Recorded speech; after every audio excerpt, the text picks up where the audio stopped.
a high school coach's agenda is different than a travel ball coach's agenda, right? A college coach's agenda is certainly different than a pro scout's agenda, right? And fighting each other, sometimes when it gets to that draft week. If you're a family or a player, be curious about what could this coach's agenda be, and then navigate that world knowing it.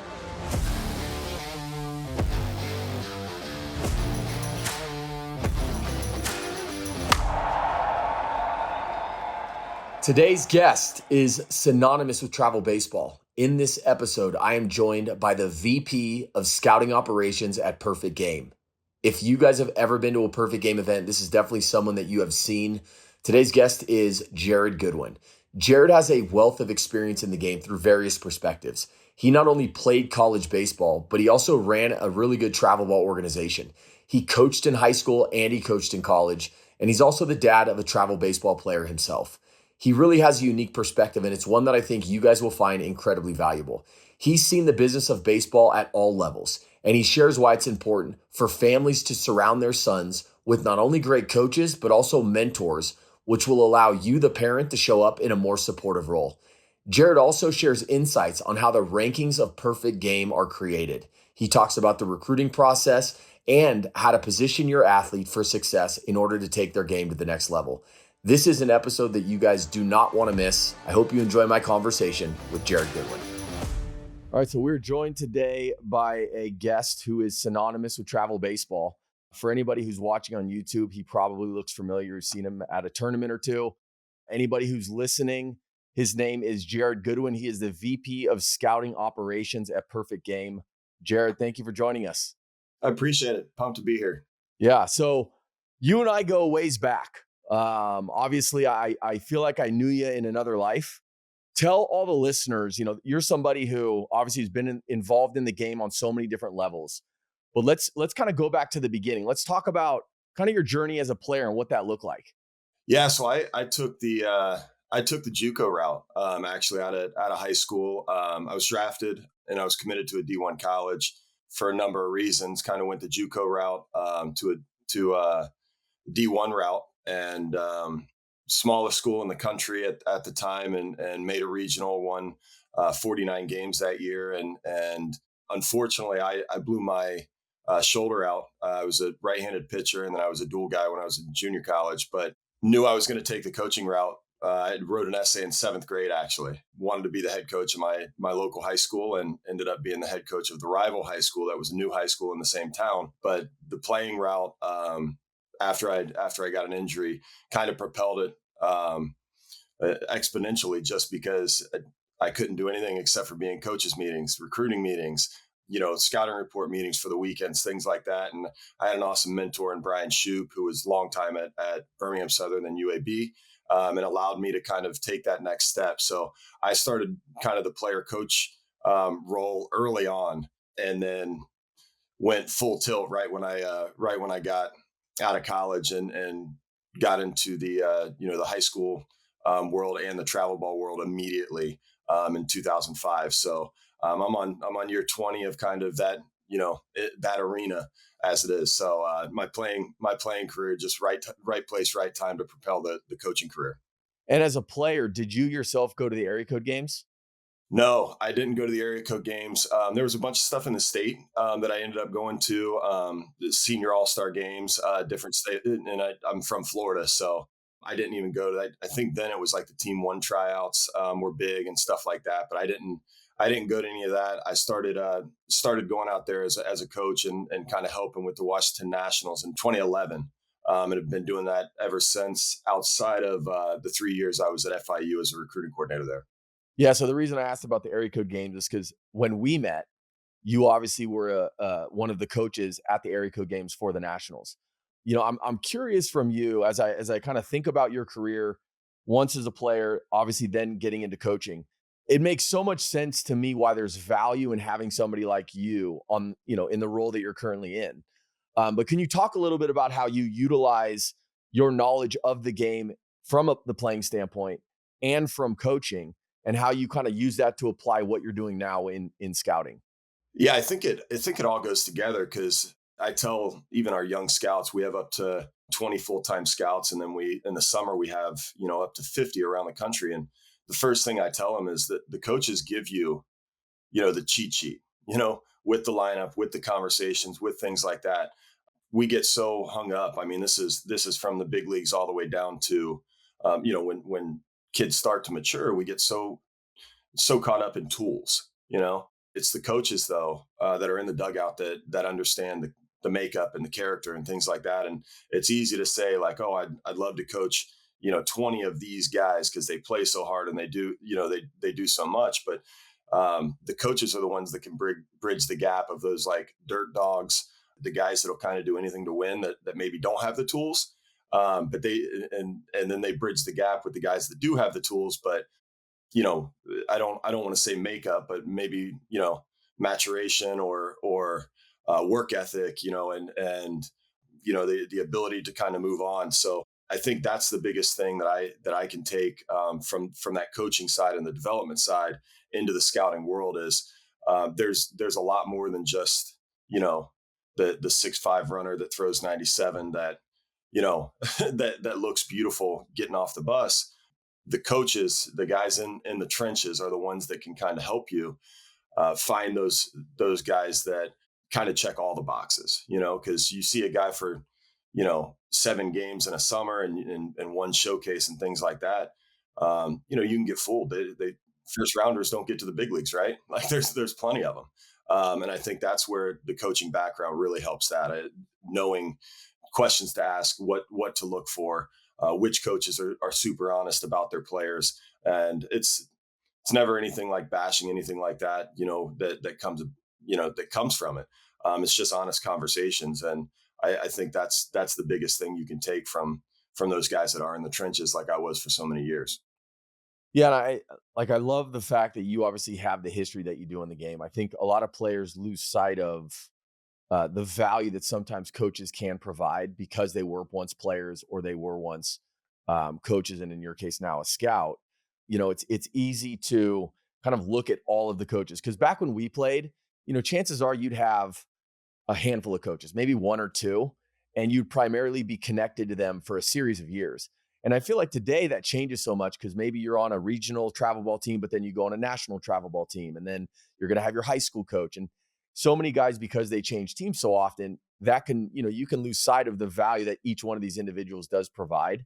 So I think the more that players can just remind themselves that, look, these people that are in their corner, and it's on the coach too, right? But the people that are in their corner ultimately have a set of skills. And if that person is in that role, I'm willing to bet that they're willing to invest in you. And you should probably be more open minded to hear their teaching or their coaching and don't be closed off and think that you have it all figured out. That's just an observation.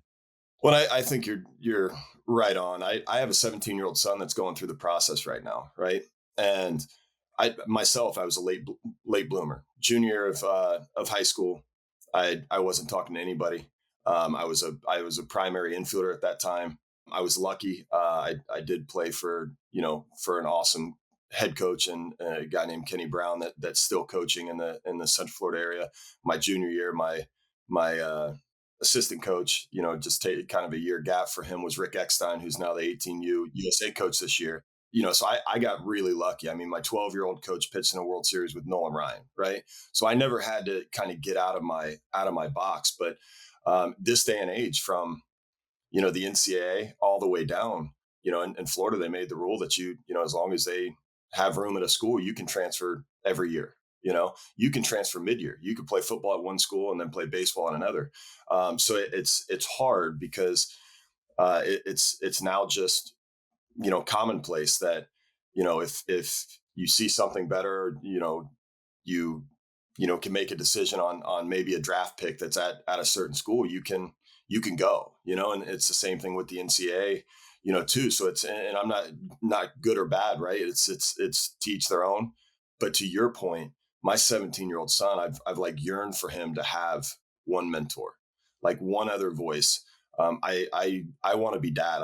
I've never been in a dugout with him, He quit for 3 years and played football. And I think a lot of it was how hard I was on, my players and expectations and things like that. And when he came back, he wants to hit with me. He wants to talk to me. He wants to do that. But I think games, it should certainly be, a dad, conversation. I'm proud of him. I love watching. He's my favorite person to watch play. And I get to see everybody on the planet play. Right. And I don't think, I think to your point, yeah, we don't have that. I yearn for that for him. Like I want that. I wanted him to find a best friend that was like a ride or die, and he's found that, right? But I want that mentor too. And I don't know. I don't know with the landscape if that's always possible for a lot of guys. And that's where I do think it's different from 24 years ago when I ended in high school to now. You were landlocked. Where you lived was where you were going to school. My whole high school team I played with in Little League. We played with in middle school, and then we played together in high school. And there's a lot of value, to that. What an interesting perspective, because I would assume most families who hear what you just said, right? You're somebody who has all this experience in the role that you currently have with Perfect Game. And I feel like they would say, oh, how lucky your son is to have you. And obviously he is, but you're not yearning for that role in his life outside of really just being a support system and being able to be dad. And it's one of the things that we talk about. Obviously, I'm an agent, and it's really trying to line up with each one of these families and understanding of what are you looking for your son, because I do know that deep down in your heart, you want to be that, like, you want to cheer for him at the game. You don't want to have to stress and worry about all these other things constantly happening, especially when you don't have the insight to be able to analyze it. So, it's just so interesting to hear you say that, because again, I feel like most people would say, oh, well, if we had what you have, we would be in a much better position. And I think you just have to remember, like, when you're a father, there is that dynamic that, like, yeah, you still just want to be dad and be able to watch him and cheer for him just like any other parent. Yeah, and I think even with people that you know haven't had the cool experiences that I have, when it comes to just development or sports or teams, rosters, anything, the scoreboard can play tricks on you, right? And I think that's one of the things that I've tried to really separate, when it comes to my own child is I stay hyper focused on the development, on the competitiveness. I've had to yell at him one time because of sports, and it was when he was a little younger, and he struck out with a guy on third, like it happens. And he went in and sat and pouted on the bench when it was like a close game. It's just a regular game, but like close game and whatnot. And I got after him on the way home because he was going to learn how to be a good teammate, and that's one of the things that I do love. About some of the stuff we're talking about. The other part of that is him learning how to work with people that aren't exactly like him, not maybe from the same background.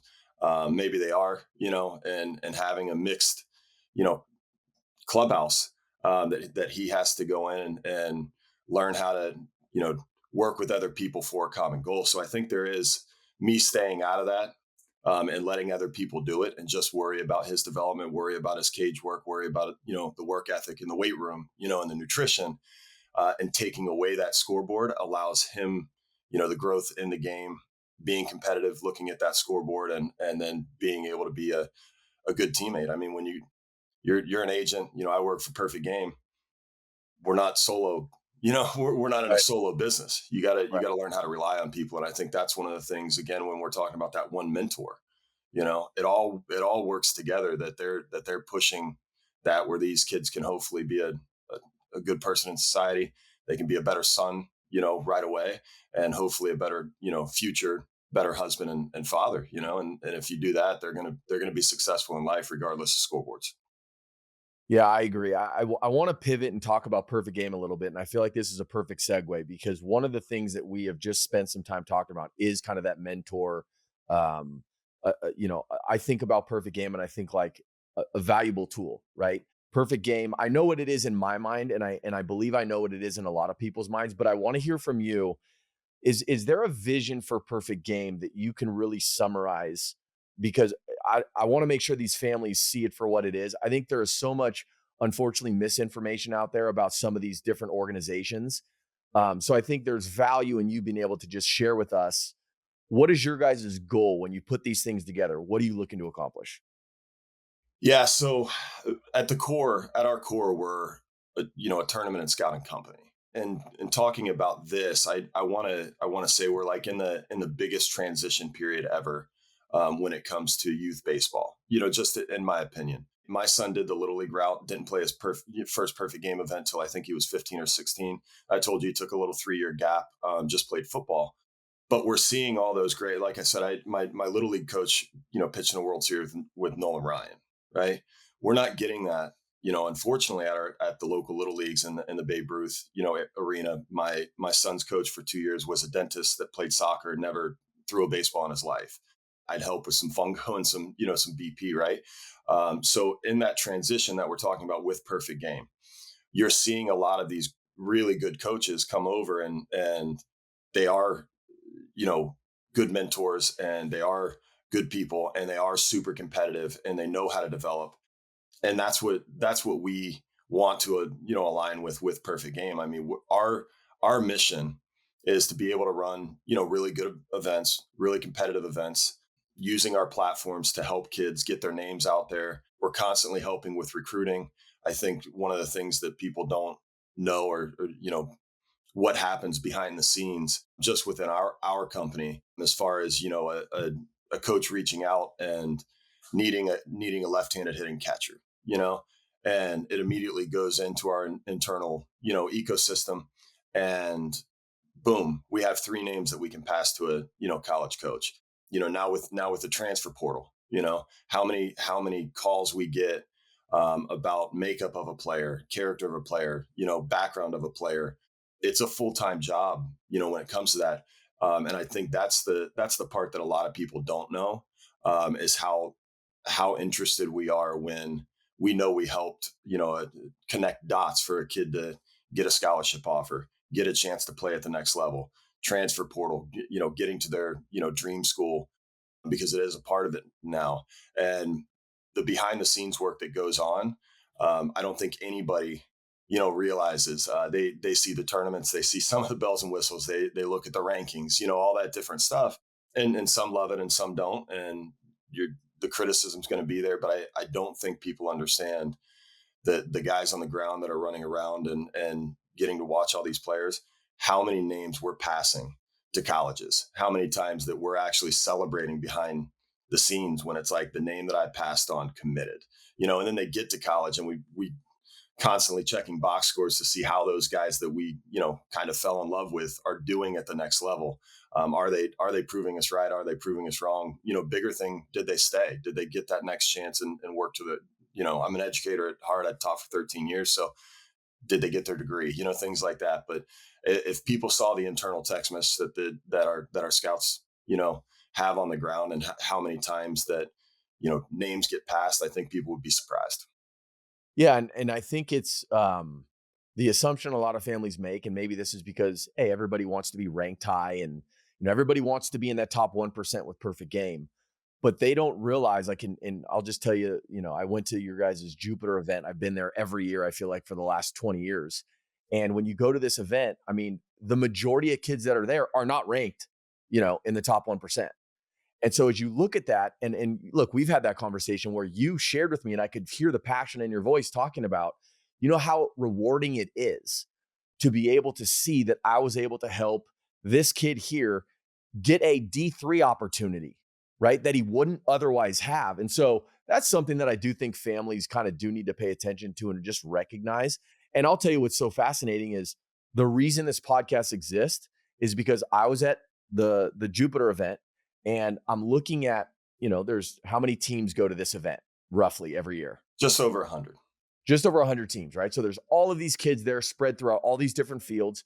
And I'm watching all of these advisors, all primarily at 1 or 2 different fields, all looking at the same 5 kids. And I looked around and I see all these other kids that still need advice.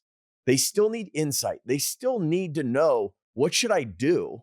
And so I said, like, I need to speak to these people, right? And so this was ultimately the format that I chose to kind of use, but it all stemmed from an organization in Perfect Game where, yeah, you guys were smart enough to host these events, to welcome all these players. And I've been saying this to families. I've been saying it a long time, but most recently, obviously publicly, where I've said, look, I think what happens sometimes is families focus first on exposure, and then they use kind of competition as like a tool. And then development kind of just floats around underneath. They know it's important. They don't know how important. And what I've suggested to families is, what if you turn that upside down and you said, what if development was the most important thing, right? If you focus on your development and then you use competition, exposure is the byproduct of doing those two things really well, right? And Perfect Game is an organization that allows you to do that, right? You guys are a company where if you go to a Perfect Game event, naturally, people are going to be there. Scouts, colleges. So that value is always going to be there, but make sure that you're at least focusing on that development so that when you show up, what you're showing these, like the story you're telling these scouts and these college recruiting coordinators, is the one that you want to be telling. And I think that's where this was me. This was my road, right? I had really good rosters, when I was a customer, of Perfect Game, and using their events to create a platform for the 250, 280 kids that I had, in my program, over a 5 or 8 year period. And to play for me, you had to be willing to practice Monday through Thursday if you were local. We were going to go lift. We were going to go do running. We were going to do explosion. We were going to do that, and then we got to the baseball part of it, and we had our schedule all the way down to the end of Jupiter, where that's where I'd cut everybody, off from doing anything except for the uncommitted kids that kind of needed to go. And I was dealing with guys that I thought were going to be in, college from a D3 level to a D1 level, right? And all walks, all walks of the next level. And I used the Perfect Game schedule. This was back then, to help with my yearly schedule when it came to development, because you do still have to play, right? And you want to play the best competition that you can at the best events that you can, because that's where the exposure comes. That's where the competitive nature comes, the ability to learn how to win, you kind of take yourself to that next level, and also kind of hopefully evaluate yourself of like, hey, I was right on course with these D1 players that were playing against me, or the D2 players, or the, whatever, that was. And I would get to the end of the schedule and it immediately turned to the body, the strength, the development part of it. And I think that's one thing, that, even talking to sports and different stuff, because that's always a big topic, right? There has to be a calendar that you stick to, and it's different for everybody. That's one thing. Mhm. Some people were, knew they were a baseball player at 12 years old and only wanted to play baseball and whatever. Well, they don't need to play two sports then, but there does still need to be a calendar for what you're talking about, building the body up, taking the next steps athletically, not just the competition, with baseball. And that could be, it could be early spring that they take off. It could be the winter months. Obviously, that's normally what happens when, when it comes to an off season and things like that, because you've got to make it through, the summer months and things like that. So I think everybody, needs to have a fairly disciplined schedule. And I don't mean like every day you're doing something. If it is two sports, where you flip over and you concentrate on that. If it is one sport, you get to a point where it's like, hey, I've got to kind of turn the page, and I've got to take care of the body so I can, I can still keep maturing and stay up with some of these guys that maybe were a little bigger, faster, stronger at an earlier age. So I want to pivot and talk a little bit about the rankings, because I think everybody is so enamored with the rankings, and rightfully so, right? I think it feeds the ego a little bit, and it reinforces the work that you're putting in. But as we think about the rankings, can you talk to us about like the process? Is that one person unilaterally deciding what it is? Is it based on a whole body of work? Is it one tournament? Like, is it a series of people? Like, what can you share with the listeners about how these rankings are created? I think there's two parts to the rankings that, I want to start with, right? Because everybody wants to know the value of showcases, and then, like you said, kind of the resume, right? The tournament resume over years. And how I always explain it is like, the showcase tells you what type of athlete, it's those metrics, it's the run, it's the throw, it's the really controlled BP. So you should be able to feel, pretty comfortable there and get your swings off. And then the tournaments, show where the floor is, because that's where, you go for a tournament, but hammer eight balls, and the loud contact's the loud contact. And, I think that's where, then you can kind of tell where to bridge that gap, where they could be versus kind of where they are. And The one thing, about the rankings, especially at a young age, players mature, Mhm. and the biggest thing, and this is again the coaching background, players get better. Wherever it is on a rankings list, wherever it is, how they're thought of in their community, how where they are, where they're hitting on their team. I guess I was a terrible coach. I had a first rounder, in my 7 hole one year. Over an 18-month period, he just got better, and he's got 4 years of big league time. And he was in the 7 hole for apparently a bad coach and myself. But when it specifically comes to the rankings, we have 20 guys, with input, all regions. I will say the more you see somebody, the more you can evaluate them. And some of the things that we get back, just critiques, not even in a bad way sometimes, is about players that we've just never seen. And we're at high school games, during the spring. We're at every tournament we run. We're constantly talking to coaches, things like that. But if you don't see the kid, it's very, very hard to rank them. Obviously seeing them more, it's a little easier to evaluate, again, that ceiling versus the floor and maybe where they're going to be. And first thing we do tell parents is there's no right method. Again, there's, top 5 picks that never get to the big leagues. Even though you and I both know if you're drafted that high, you've got every opportunity. Sometimes it just doesn't work Right. out. So there's no perfect, match. But we do have a pretty good system, and a lot of people, a lot of really good people around the country that get to see a lot of baseball, all levels of baseball. And the feeds that we get in, daily are, it could be 50, 60 players in a day that are inputted into our database that now we have to sift through because, a kid made a jump from 83 to 90, in a year, right? Anything like that. So there's definitely a bigger method and a lot more communication that happens, again, than probably, anybody on the outside would see. But it's not a great science. I was just gonna say, it sounds like people think it's a science when it's more of an art form. And look, I mean, at the end of the day, right? And you can look in the professional realm, like Albert Pujols was a 13th round pick. Sometimes guys miss. And so you have to remember it's just information. I interviewed Alex McClure, right? The West Coast crosschecker for the Tigers. And I think most people would assume that any scout would be like, oh, yeah, we don't pay attention to the rankings. And he goes, no, this is a tool for us, right?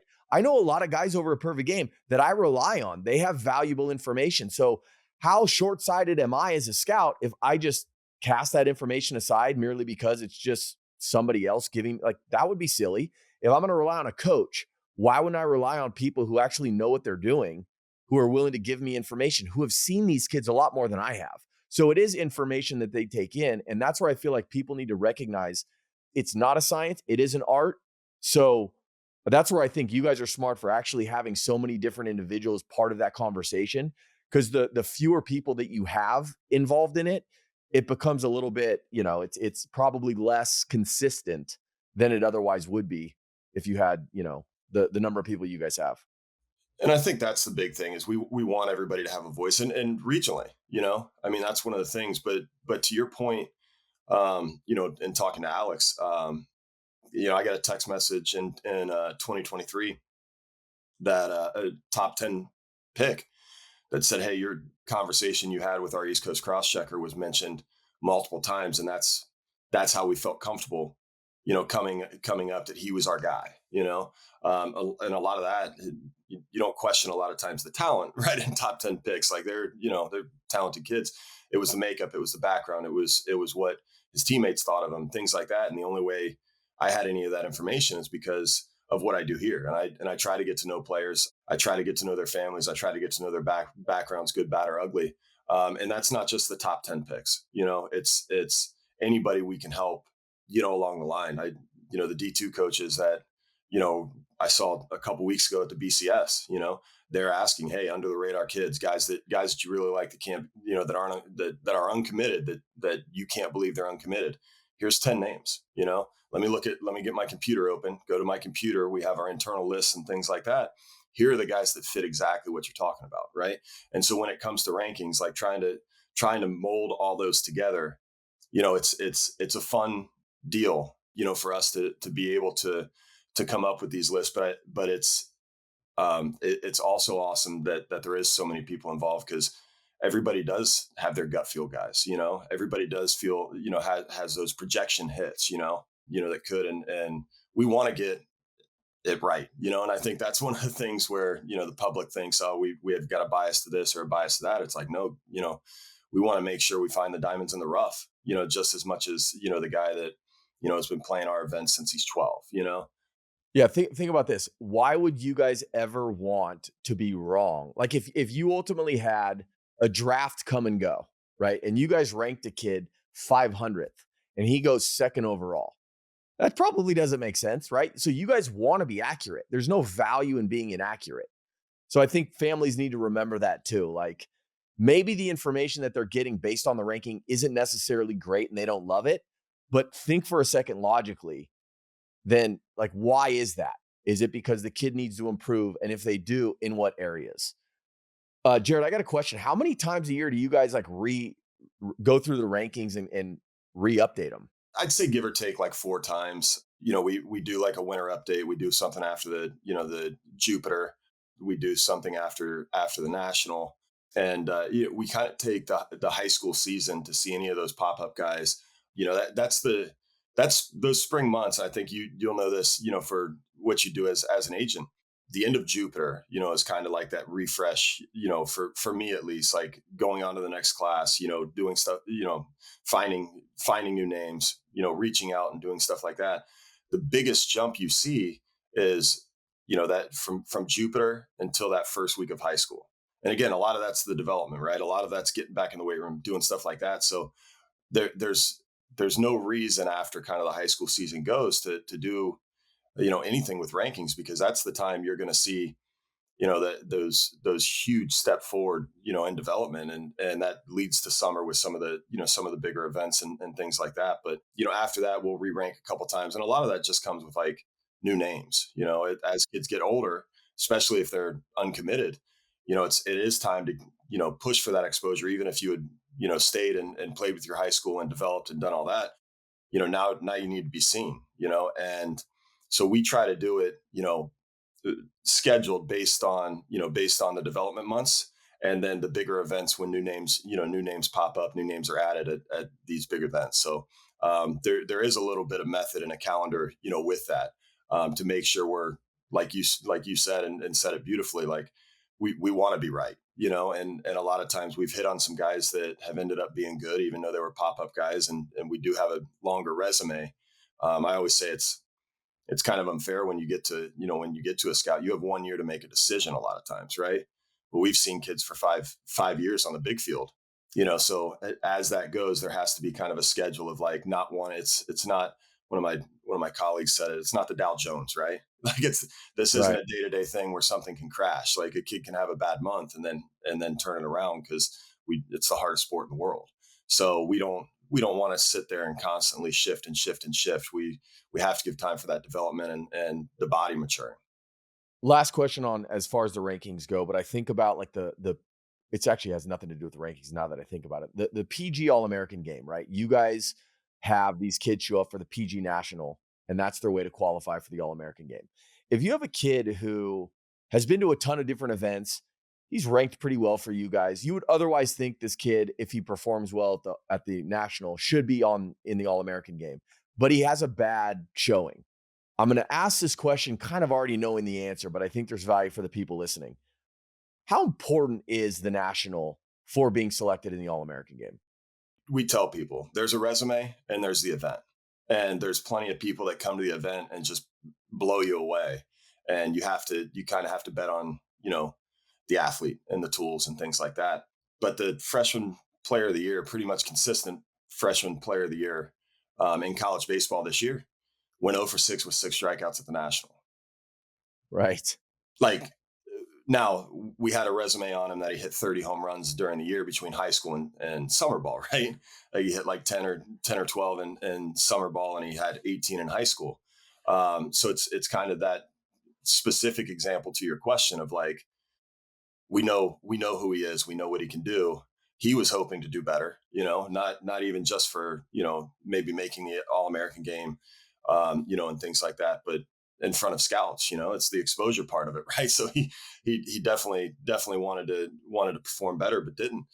Continue to get those opportunities. Turned down a good bit of money to go to college, and was the freshman player of the year. So it's the resume part of it is big. The event, is also, because we think guys are good players and they go to the event. We're like, oh, we didn't know he ran quite that well. His home to first times aren't necessarily a 60. What if those bridge? We didn't know he necessarily, hey, he doesn't hit a lot of home runs in games, but comes there and shows a different type of power where it's like, hey, keep developing the way you do, because you can hit. The power is gonna come. We saw it, right? So those guys show up too, where you get surprised, because again, the coach in me, players get better. You just have to see. It's like a scout too. Everybody tells you he's good, and every time you see him, you go to see him, from a pro side, and he doesn't hit. You do want to see it at some point, and the resume, you get to see it, and that's the tournaments. That's over the years, right? And then I don't want to say pop up guys, but the guys that surprise you at the single event against the best collection of players that are in that class. So it's definitely both when it comes to trying to select an All-American game, which I do want to just tell you is like excruciatingly hard. Oh, I'm sure.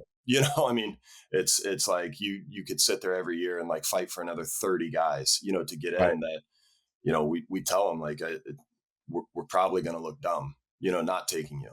It's Right. but those two things, the resume and the event, come together, and you've got to make two teams that are going to play one night. So What would you say to a kid to prepare him for the national?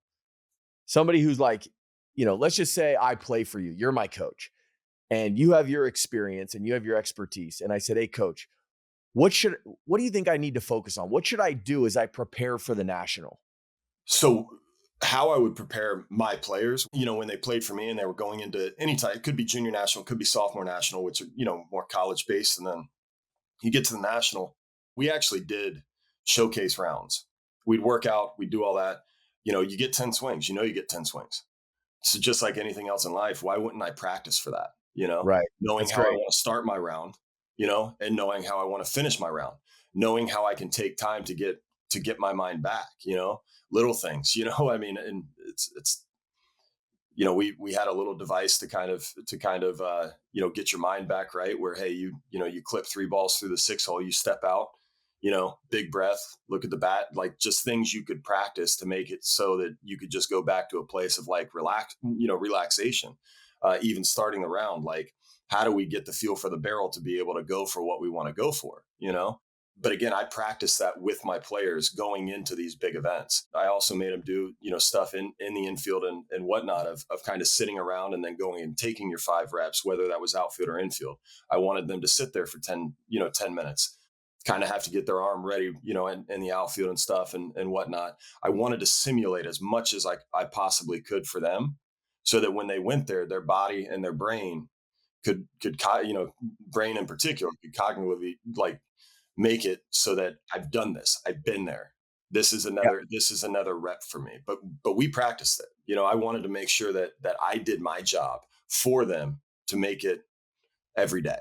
No, and it makes a ton of sense. I think it was like Tiger Woods would talk about his dad when they would play golf when Tiger was a kid. And his dad would talk in his backswing. His dad would jingle his keys. His dad would make noise, would play music. And I know people think of that like, why would he do that? That's obnoxious. Right. Right? No, what his dad was doing was ultimately preparing him for like, you got to deal with noise and things that are not just going to be like the perfect circumstance all the time. So I think people struggle with the format sometimes because they're like, oh, we should have more swings in the cage. We should get more at bats in a game. We should play more games. And I think the challenge is like, think logically about it, right? You guys have so many kids coming in. This event would be 3 weeks if you wanted it to be more of a traditional look. And so I think the onus is on the kid, as you say. You have to prepare in a way that you're fully expecting going into this event. Like, it's almost like the Kobe Bryant thing. Like he talks often about like, if you expect me to make that shot when the game's on the line, I've practiced that 1,000 times. It's the same thing. And I've actually never heard anybody say that, but it makes perfect sense. So my son's going to do his first showcase next weekend. Really wants to do it. He's finally, I think, at the part where he's got his football body kind of passed him a little bit, and he's in better shape. So it's and he's uncommitted. So it's time to go out there and try to get some exposure, and things like that. And we were in the cage 2 days ago, and we're going over things that he can do. PVC pipe, a weighted bat, things like that, knowing he's not going to get, like you said, not going to get 2 rounds in the cage and then be able to go out, have a sweat work, a sweat going and be able to go. So we're actually working on things that he can do as he's waiting, as he's on deck, and then moving towards, actually competing, whether it's the 10 swings, whether it's defensive workout, things like that. And we're trying to develop, tricks that will kind of spike that body and that, again, that cognitive, mind, part of the a huge part of it, to say, hey, it's go time. Like it's go time, lock in and go. So I'm doing it with my son the same way I would have done it with, a first rounder, 6 years ago.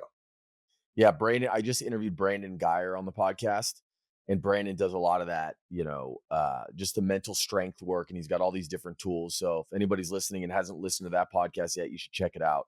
So pivoting a little bit, I think if you look at your past, again, as a coach, you coached Bo Bichette, for example, right? So you know what a legit big league guy looks like. As you look at these high school players, what would you say separates kind of that elite guy from just the rest of the pack? I think it's you got to take call this what it is. Like they're all talented, right?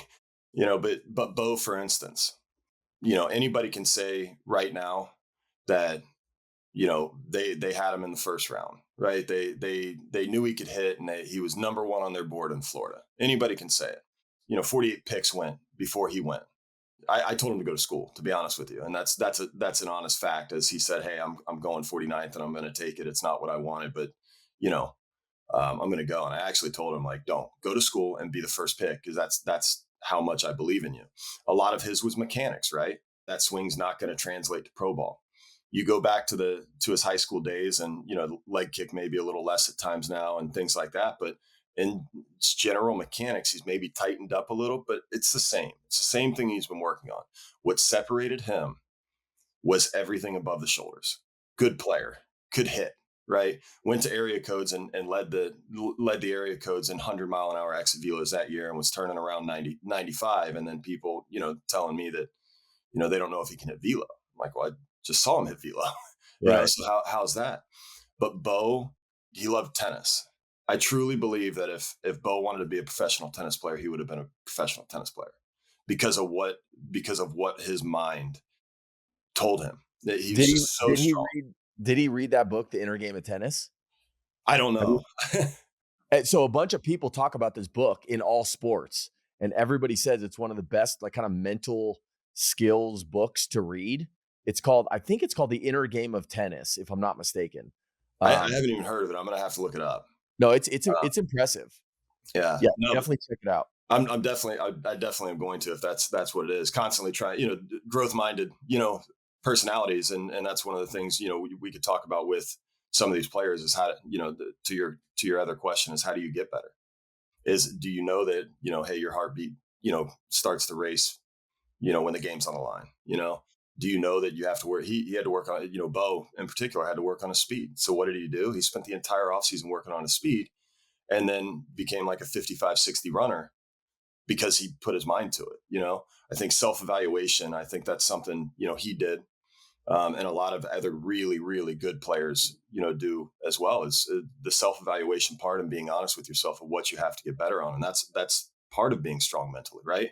Like, we're not perfect, nobody is, and it could be as simple as I don't hit right-handed breaking balls all that well. When we talk about development, are you strong enough mentally to go into an off season, or go into one day a week where I only focus on my deficiencies? We all want to feel good, right? So it's so easy to focus on what we do well, and we want to practice that because we do well, but are you strong enough mentally to go, well, I know what I don't do well, and I'm going to attack it, and that's part of that. When you talk about Kobe, that's part of that mentality, is self-evaluation, and then going and attacking the things that you do need help on. Yeah, I mean, and I've said this before, and some of it is commonsensical. If everybody in the game is focused on the physical component of the game, right? And they always will continue being focused on that side of the game. But so much of this game is mental, right? Why don't you take a percentage of your time and just focus it on the mental side and start asking yourself these questions? And I often say, like, get curious, right? Get curious. If a player goes to any one of these tournaments or showcases and doesn't have a good outcome, the outcome that they ultimately wanted, why was that? Right? Did you show up and did you go 0 for 1? And then because you went 0 for 1 in that first at bat, was that the end of it? Like every time from that point forward, it was just you had the weight of the world on your shoulders and you were trying to go 4 for 4 every single at bat, right? And so I think it's interesting because it doesn't matter how many times people tell these younger players so much of the game is mental. It's as if they know, but like it's not in their calendar. They're not scheduling the time to focus on the mentality. And listen, I think some of that, to expand on it, my son, I saw him go through an entire tournament where he was looking for the perfect swing, and not mechanically. He wanted to hit the home run or, the double or, that beautiful swing that he knew like, hey, I got it. Right. So what happened? He struggled. There was no, again, that mental component of it. There was no two-strike approach. There was no looking that the guy was pitching backwards. There was no, hey, he's only staying, to the outer half of the plate. This is going to be a day where I've got to, collect my hits and use the whole field. It was one of these I'm gonna really get, and you get it sometimes, uncommitted kid. He's thinking that one, that one shot is going to be the shot that turns the corner and somebody's going to offer him a scholarship. And you do that all the way up to the highest level of players where it's, everybody's told me I got to hit for more power to be a high school draft. And that's my dream. Right. So you get hyper focused on that instead of, again, attacking some of the things that you don't do well, instead of playing the game, going about it, having your IQ and making sure you stay with an approach that you understand that if you get drafted in high school, you're not getting to the big leagues tomorrow. There's still a process. Right. And the process may be, a JUCO like I took and the route I took and trying to go to a 4-year and getting to the 4-year and then, hearing your name called and getting, just stepping foot on a pro field. But I tell my son too, and his friends that, when they're in the cage, and it's, what if the biggest game you're ever going to play is a district championship in high school? I still have to keep my approach, I still have to keep my head and my heart, in a spot where I can go and try to dogpile on a mound, and what's wrong with that? Like that's the crazy part is like the best year I ever had, in baseball, as a player and a coach was my senior year of high school. It was the guys I grew up with. It was my community. I'm back in my community. I got now a Seminole County Hall of Fame, guy at 40. I felt like they were trying to get me to retire at 40 years old, because, I just loved it. Like this was what it was. And that was the big, that district championship was the biggest game I ever played. Why? Because that's what I love. That was the biggest, that was the biggest deal. And I think, putting that back to, my son in baseball, he went through a week and I let him go. I had to let him go through it, and he went through a week of where he wasn't a very good baseball player, but he learned more. And hopefully he can keep that train of thought through the next year. And I'm just a firm believer if you can learn from that and you can continue to develop mentally and physically, it's going to work out for him.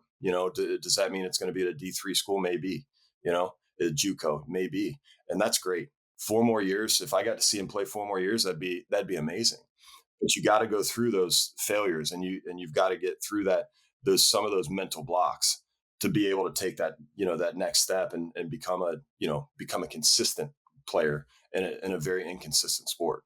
Well, and I said, earlier, I said, guys need to get curious, right? When you talk about the mentality, just in any sport, I interviewed Jamie Westbrook. Jamie spent literally 11 seasons in the minor leagues before he got called up this year to the big leagues. And in the podcast, he actually talks a little bit about Tristan Casas. Everybody knows who Tristan is. Jamie gets there and he looks at Tristan. He says, Tristan, my first game, like, what do you got? Give me something. Give me some advice. And Tristan looks around and he basically says, you see all these people here, right? They're all going to go home after this game and they're going to go back to their lives. And this game is going to end because people fail. And there was more to the story, but that was where it stopped for me, where it just provided perspective. Players show up and they seek perfection in a game of failure. But if you can change the perspective and say, wait a second, right, someone's going to fail today. In fact, multiple people, right, are going to fail today. And so if you can recognize that, maybe the question becomes not how do I be perfect, but how can I impact the game just in one facet today? Maybe it's drawing the walk at a good time. Maybe it's making a play defensively at the right time. Maybe it's making one pitch at the right time. It's put it in perspective so that you can ultimately put yourself in a place where, hey, look, and there's a time and a place for everything. Maybe you did make a mistake and there's going to be some reflection time after the game. But I think if players can ultimately hear what you're saying about, you talk about Bo, it was all above the shoulders. Being good physically is a component to this game, obviously.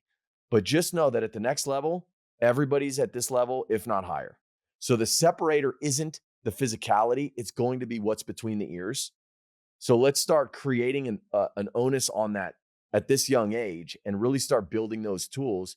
And I feel like that's the quickest way anybody can ultimately get to where they want to go. But as I'm sure you've recognized with your son, like it's really uncomfortable. A lot of them don't know where to start. It's overwhelming. And they're just like, it's easier just to go take BP. It's easier just to go hit off a tee, right? Can we get to that? Can we get back to that mentor thing? Somebody that can go in and say, hey, this is, the honesty of this is part of the reason why you failed. Take away talent. This is part of the reason why you failed, and have an honest conversation that with some criticism. You got to earn that, but that goes back to that mentor, part that we started with, that they've got to hear real things, too. And I don't think everybody hears real things all the time, especially with everything that's going on, in the sports world right now, amateur sports world. There is a lot of false conversations about, things being okay when, there could be developmental things that can happen, and you got to earn that trust and you got to find that mentor. I still want it for my kid, even though he's going into his senior year. I still want that one person outside of me, and to have these conversations with them. Yeah. Well, and I'll be critical. I mean, look, I have no problem with this. I'll be critical of the agent business. I'll be critical of a lot of the college coaches. I'll be critical of a lot of the scouts and even these pro organizations. It's a massive business that we're in. And it's so easy to allow yourself to be dragged along and just go to the next year, go to the next guy, right? And if you allow that just to perpetuate and continue, yeah, a lot of the players that we're talking about right now, the majority of players are not going to get that mentorship that they ultimately deserve. We all need to just slow down and actually think from a perspective of like, what am I in this for? Right. And that's something that it takes awareness. It's very easy for all of us. I'm sure you got a full day after this podcast, right? Mm-hmm. You've got 50 phone calls to make. You've got meetings to attend. And it's so easy for us to lose sight of this conversation the minute it's over. Right. But how do we, and this is where I think, look, me personally in the role that I'm in, you guys as an organization have such an opportunity to recognize this role that we play in these players' lives and just continue to ask hard questions of each other, saying, look, yeah, we've done a great job thus far. How do we make it better? And not only how do we make it better from the standpoint of how do we grow this thing? How do we make this better as far as the impact that we get to make in these players' lives? So into this,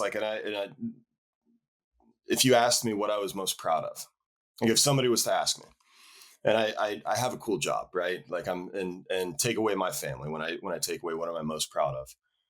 I went to 22 weddings in the last 24 months. 20 of them were former players. By the way, I feel like in your role, you got to do this for the next 40 years. Right?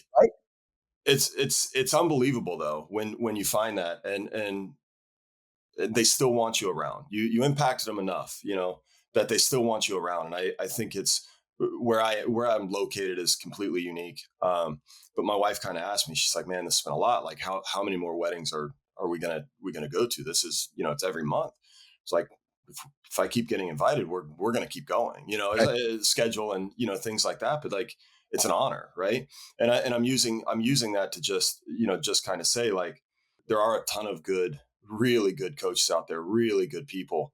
And I think the best ones, the ones that stay, they all have similar characteristics of they do want to impact.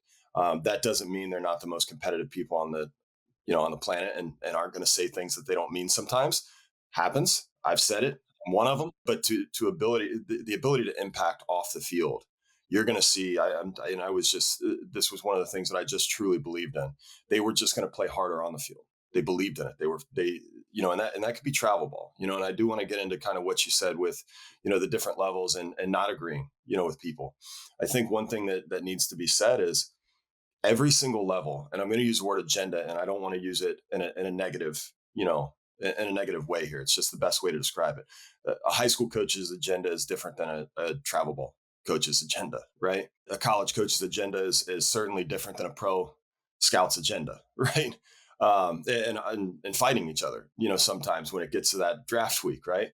But that's how they've made their career. And again, they all have to be right, whatever that agenda is. And again, I don't want this agenda is not a bad word right now, but a high school coach, to stay, they've got to win, So the best ones, it's not about playing favorites and doing stuff like that. They've got to win, and they've got to get into their community, right? College coaches have to get the right fit for their program, their institution, their university, and they have to win. Right? It's how they pay their mortgage. A high school coach, like most of the high school coaches, here's something that never gets said. Most of the high school coaches get hired to teach, okay, to win games. The job is the teaching job, which makes them the money, is secondary. So if that high school coach, and it doesn't matter what sport, if they don't get it done on the field, they're not paying their mortgage. And that's the same thing with college coaches. You're not winning 20 games a year and thinking you're still going to have a job. It's not happening, right?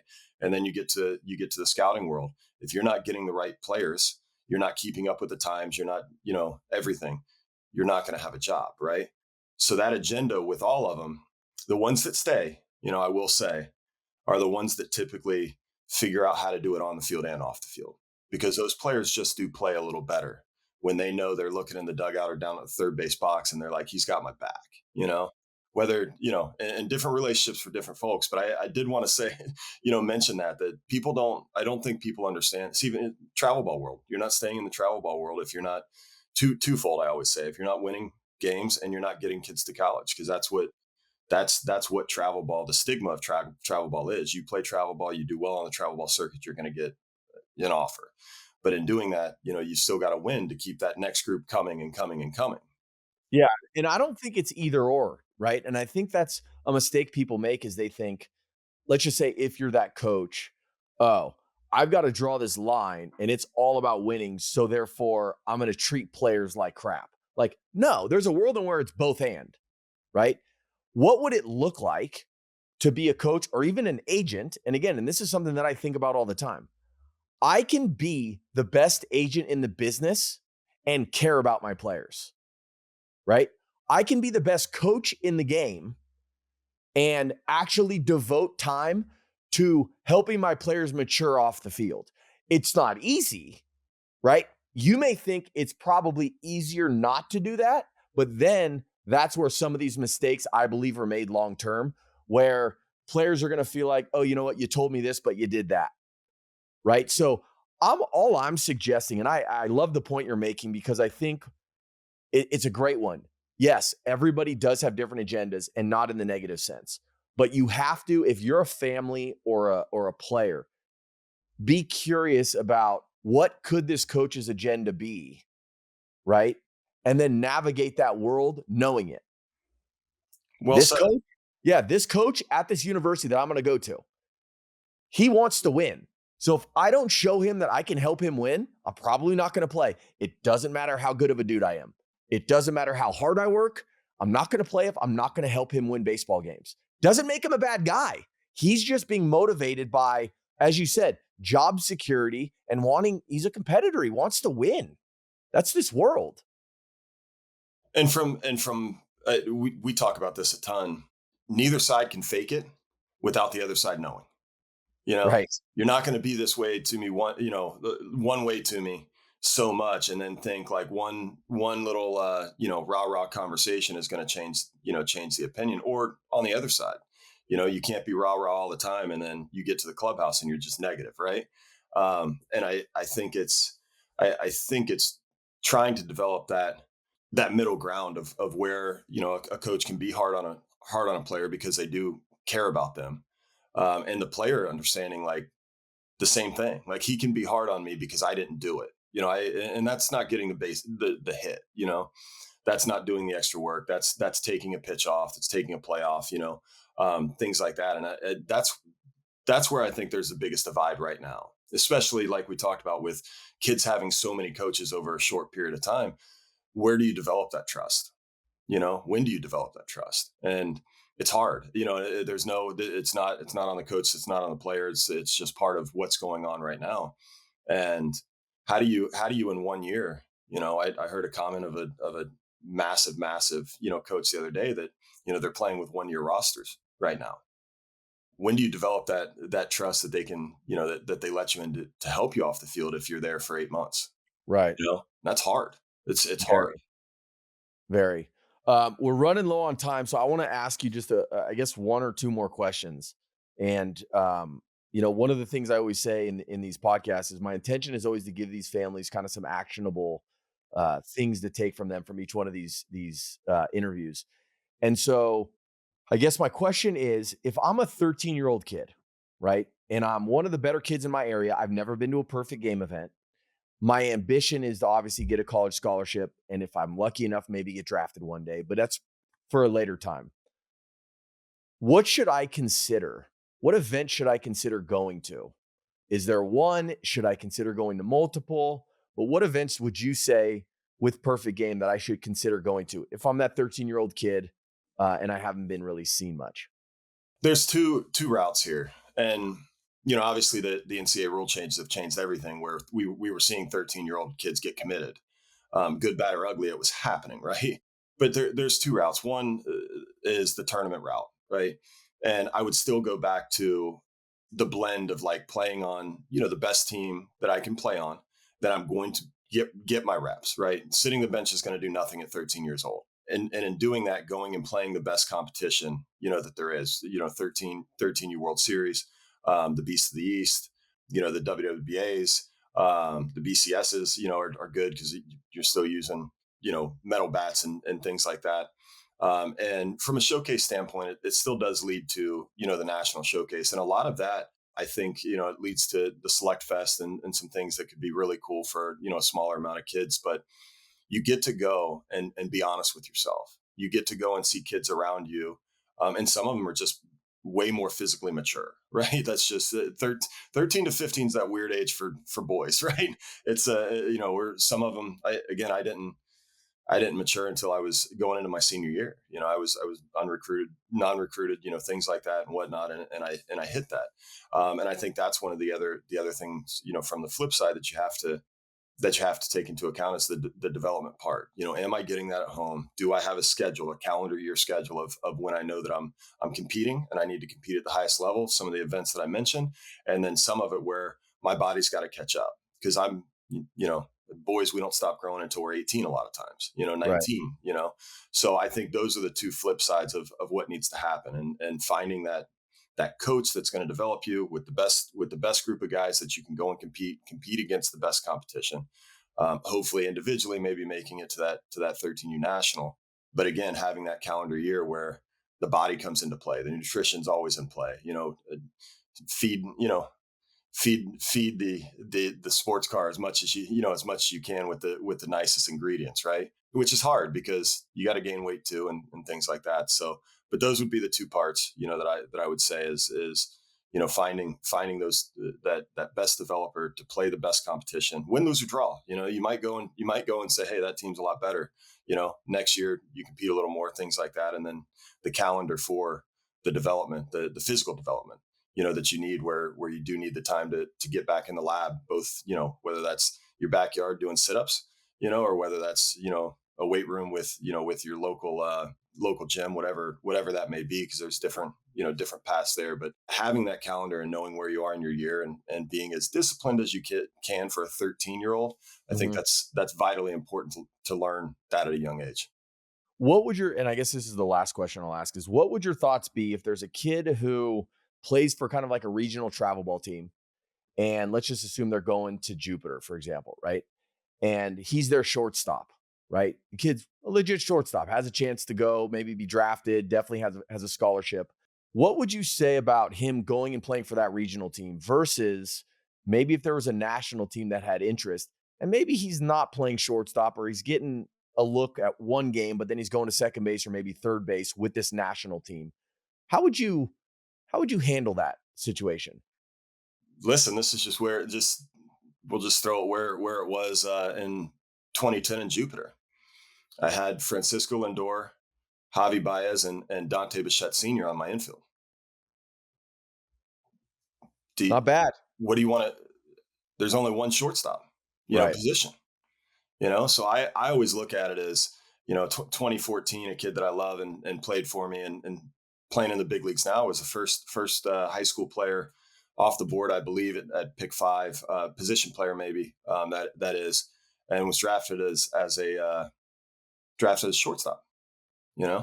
Played shortstop in the minors. Did all that, and we're talking about the highest level here, right?